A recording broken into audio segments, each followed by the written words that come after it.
Bonjour à toutes et à tous, et aujourd'hui on retrouve Marie, avec qui on a fait ce fameux épisode sur la sororité, les rivalités féminines, Ouais. et on se retrouve pour une interview en toute intimité. Donc Marie, est-ce que tu peux nous parler déjà de ton projet, Leisha? Oui, alors les chats, c'est des communautés de femmes réconciliées. À l'heure d'aujourd'hui, c'est une chaîne YouTube que je tiens où je traite de tous les sujets qui concernent les femmes sur différents accès. On a Parlons Isha, on va traiter de domaines spécifiques sur un sujet qui concerne la femme. On a Connect Isha où c'est plus des femmes dans le milieu du cinéma et l'interprétation qu'on donne des rôles féminins au cinéma et ce que ça projette sur la femme. Et on a la dernière partie qui est talent, où le but, c'est de découvrir les talents des femmes pour essayer d'inspirer d'autres femmes.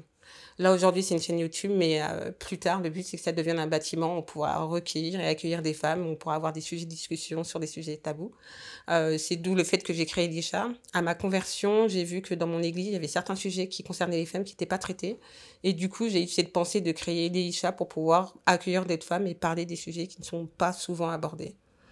Donc en tant que femme chrétienne Ouais, notamment, mais ouais, premièrement en tant que femme chrétienne, avec ma vision de la femme, déjà dans le milieu chrétien, mais aussi dans le milieu de la société. Donc, c'est pas juste fermé qu'aux femmes chrétiennes, c'est vraiment la femme dans son grand ensemble. ok. Par curiosité, c'est quoi Leisha? Pourquoi ce nom? Les Isha, parce que ça veut dire en hébreu les femmes, D'accord, ok, tout tout simplement. simplement. Ok, super.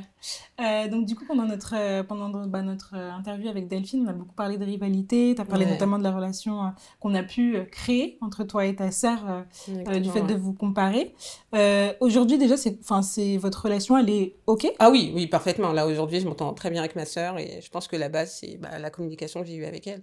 Le fait qu'à un moment, moi, j'ai pris mon courage à deux mains et d'aller la voir et lui dire là, ça va pas, là, je me sens pas bien et qu'elle, elle était assez ouverte aussi pour comprendre ma douleur et aujourd'hui, ça roule parfaitement entre nous. Il n'y a plus de jalousie. Ça, c'est super. Mais du coup, on n'a pas parlé forcément de tes amis, en dehors de tes relations avec ta sœur.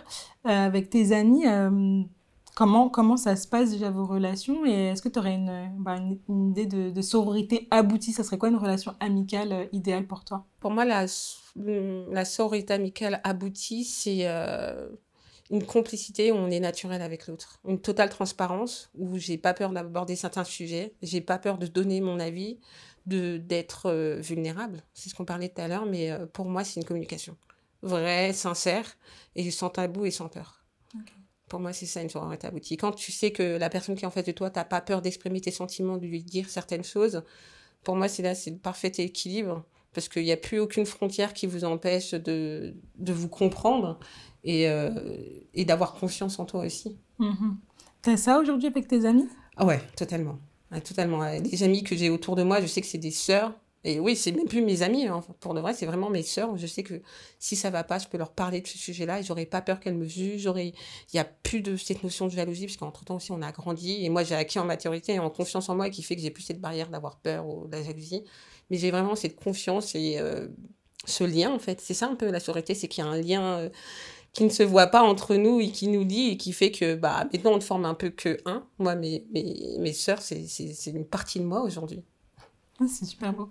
C'est vrai que tu en as aussi parlé pendant l'épisode de cette fameuse confiance en soi, comme quoi c'était aussi une façon en fait, de Ouais. sortir de la rivalité et de cultiver la sororité.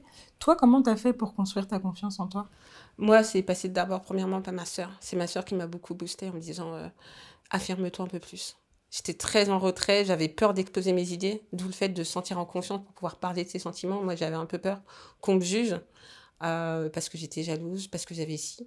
Et je pense que ça s'est bâti comme ça, en discutant de règles, premièrement avec ma sœur, et après en recherchant d'autres femmes avec les chats qui avaient le même problème que moi, et voyant que j'étais pas toute seule, ça m'a un petit peu renforcée dans mon idée que je suis pas étrange, je suis pas bizarre. C'est pas moi le problème en fait. C'est cette conception qu'il y a autour de moi qui est le problème, mais c'est pas réellement moi.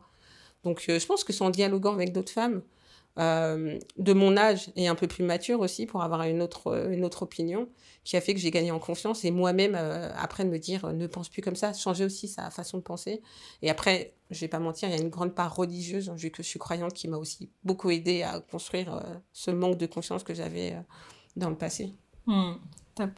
Pendant notre échange, tu as aussi parlé tout à l'heure d'expériences professionnelles qui n'étaient pas forcément faciles, où on a créé la Oui, rivalité entre oui. toi et tes anciennes collègues qui sont ensuite devenues tes N-1. Et puis même avec la relation avec ta sœur. Enfin bref, toutes ces relations-là où il y a eu justement de la rivalité, de la jalousie, potentiellement des non-dits à un moment. Mhm. Qu'est-ce que ça t'a appris?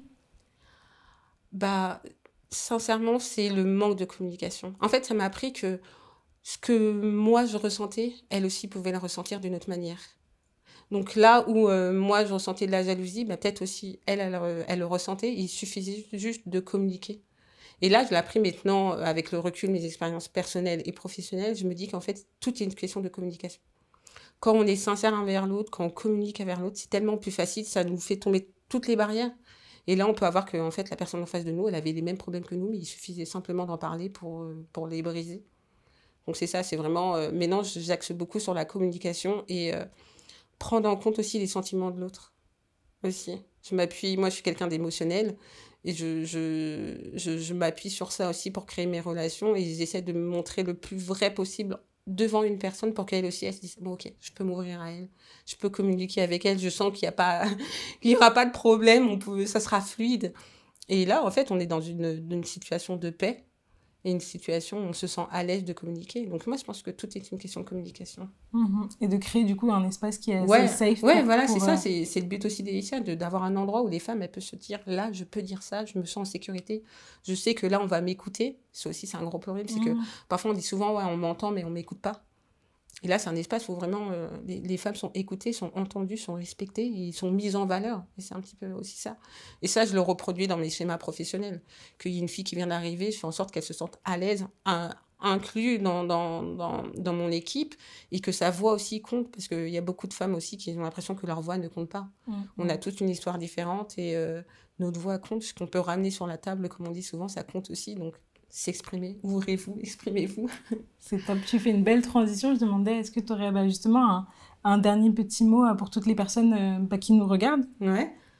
Bah ouais, moi je dirais aux femmes, exprimez-vous. N'ayez pas peur. La plus petite chose chez vous que vous pensez qui n'est pas intéressante, peut-être un défaut chez vous, n'est pas forcément un défaut, c'est peut-être sûrement votre force.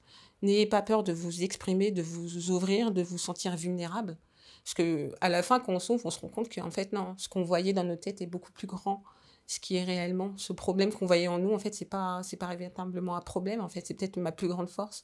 Donc, c'est ne pas avoir peur de l'autre, masculin comme féminin, et la plus particulièrement féminin, et de s'ouvrir aux autres. Il y a tellement de choses qu'on peut apprendre d'autres femmes et de nous-mêmes en s'ouvrant. Donc, ce serait bête de passer devant quelque chose qui est aussi grand et on peut tellement apporter dans la société d'aujourd'hui et société future qu'on a qu'à de bâtir tous ensemble. Donc, s'ouvrir aux autres. N'ayez pas peur de vous ouvrir.